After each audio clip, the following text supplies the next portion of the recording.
ஐயனார் துணை சீரியல்ல அடுத்து வர எபிசோட்ல என்ன மாதிரியான ட்விஸ்ட் எல்லாம் இருக்க போகுதுங்கிறது இந்த வீடியோவில் பார்க்கலாம். சந்தா விஷயத்த எல்லாரும் வீட்டில் சொன்னதும் இதுக்கு மேல நேரத்தை கடத்தக்கூடாது, சந்தாவுக்கும் சேரன் அண்ணனுக்கும் நல்லபடியா கல்யாணத்தை நடத்தி வைக்கலன்னு சொல்லிட்டு முடிவு பண்ணிடுறாங்க. இப்ப நடேசன் ஏண்டா நான் அப்பவே தானே சொன்னேன் உங்களுக்கு அந்த பொண்ணு நல்ல பொண்ணா இருக்கு, அது இல்லாம இவன் அந்த பொண்ணை காதலிப்பான், ஏன் ஓடி கூட போயிடுவான்னு எல்லாம் சொன்னேனே, நீங்க யாராவது நம்பினீங்களா? கடைசியில பாத்தியா என்னடா நடந்திருக்குன்னு எல்லாம் சொல்லிட்டு கிண்டல் எல்லாம் பண்ணிட்டு இருக்காங்க.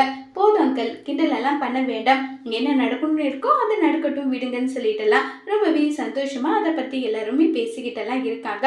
கரெக்டாக அந்த இடத்துக்கு அனிஷ் வராங்க. அனிஷ் அங்கே வந்ததும் அனிஷை நிச்சயதார்த்தம் நாளைக்கு வச்சுக்கலாமா, நாள் நல்லா இருக்குன்னு சொன்னதும் எனக்கு எப்பனாலும் ஓகே பையா, எந்த பிரச்சனையும் கிடையாது பையான்னு சொல்லிட்டு சொல்றாங்க.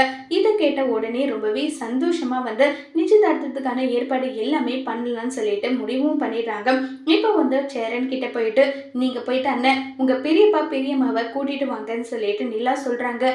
உடனே சோழன் வேண்டவே வேண்டாம், அவங்க வந்தா நடக்கிற காரியம் கூட நடக்காம போயிடும், அதனால அவங்க வரவும் வேண்டாம் எதுவும் பண்ணவும் வேண்டாம்னு சொல்லிட்டு எல்லாம் இருக்காங்க. உடனே சேரன் அசிங்கப்படுத்தினாலும் அவமானப்படுத்தினாலும் நம்ம பெரியப்பா தானே பண்றாங்க, அதனால எனக்கு எந்த பிரச்சனையும் கிடையாது, நான் போறேன்னு சொல்லிட்டு சொல்றாங்க. இதை கேட்ட உடனே ரொம்பவே கோவமா சோழன் நான் சொல்லி சொல்லி கூட நீ கேட்காம போறல, என்னன்னா பண்ணிக்கோ போன்னு சொல்லிட்டு கோவமா அங்கிருந்து கிளம்பி போறாங்க. அதோட இந்த பிரேமாவை முடிச்சிருக்காங்க.